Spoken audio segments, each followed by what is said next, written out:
Number 9 is shopping. Going out to get something. Okay, I need a gallon of milk, or I need some eggs. Bad example, you can find eggs all over the place. I need to replace a light bulb. This could turn into an all-day adventure here in the Philippines.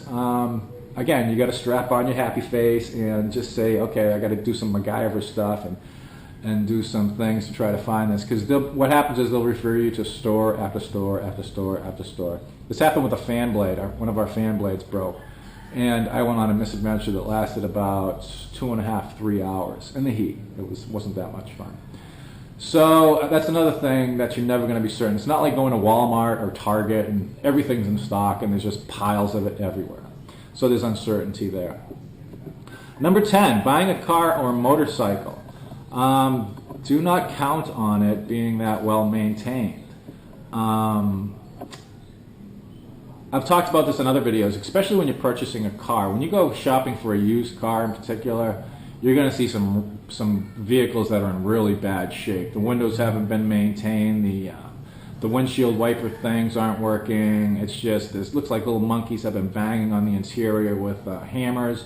And the question is, how many times have they changed the oil? How many times have they lubed the CV joints and all that stuff?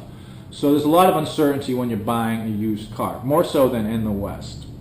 Number 11, weather. It's pretty much impossible outside of major weather events like low pressure areas or typhoons to predict the weather here.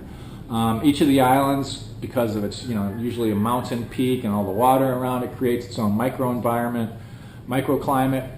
So you never know what you're going to get. Usually you can look around outside and say, okay, it looks like I have an opportunity, a window of opportunity to get somewhere within 15 minutes to half hour. Especially during rainy season, because everything's going crazy. So it's not like in the West where it's going to be like, okay, we're going to be, it's going to be sunny, warm, and cloudy this day, that day.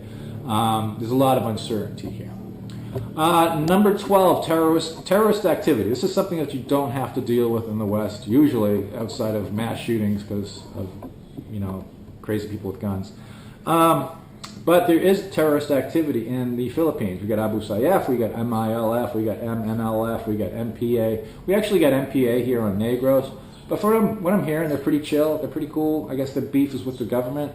But there's always the possibility of getting kidnapped, of getting killed, of getting stopped and robbed. And this can be really, really bad. So this is something that you have to constantly be aware of, especially when you're traveling around certain parts of Mindanao. I know people don't like to hear that, but it is true. Number 13, checkpoints. You get stopped by a police checkpoint. It's like they're usually checking registrations, helmets, flip-flops, and all that stuff. But sometimes it can be a shakedown. They call it crocodile in Tagalog. It could be a dude looking to make some money. So it's not. So you're kind of uncertain when you're rolling into a checkpoint. Is this going to be legit, or is this going to be a guy trying to get some money off of me?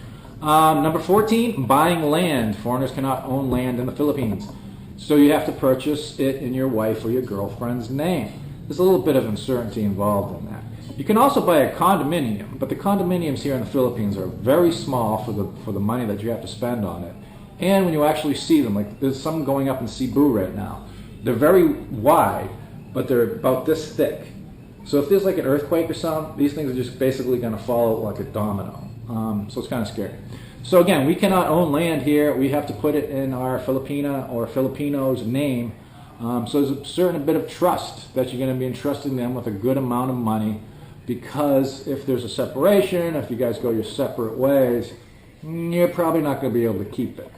Finally, number 15, and this is a question that many people have. Does she or he really love me? Coming to the Philippines, a lot of times people are coming here for relationships. They've met somebody online. Somebody's been had somebody introduce them through another friend, mutual friend, or whatnot. And you get into a relationship, and the next thing you know, 3 days later, she's like, "I love you," and it's like, "Oh, okay, that's interesting." And so you develop this relationship, and a lot of times it's difficult for people to see, especially when they're looking through the subjective cloud of emotional attachment, what's actually going on. It's hard for people to be objective and to be rational in that state. So sometimes people will be asking themselves, I wonder if he really loves me, or other people around them will be saying, dude, I don't think she's really loves you. I think she might be after X, Y, or Z. In these cases, it's good to listen to people, and sometimes it's good to listen to yourself. It's good to question things, to evaluate where things actually stand, and so yeah, that's another thing that's pretty uncertain. But again, a lot of these things are things that you can apply anywhere in the world.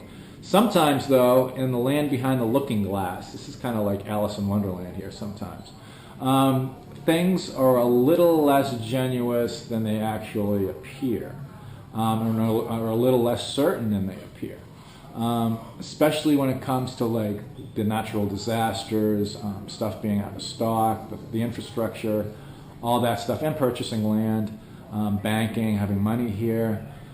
So these are some things that you have to keep in mind, and when you're considering a move to the Philippines, or considering to come here to work, to come here to be a student, any of those things, these are all things to keep in mind. So there's a certain amount of uncertainty with living here, working here, and going to school here, or whatnot. So I've babbled on for almost 14 minutes, wasted your time. You'll never get those 14 minutes back. Michelle, again, will be coming back next week, and also I'm going up later to do another video on how the Kids House project is coming along. It's looking really good. I'm really glad that we got the opportunity to do this, and I'm also glad that they found a plot of land to actually build this house on. So until next time, this is Ned over My Philippine Dreams. Take care.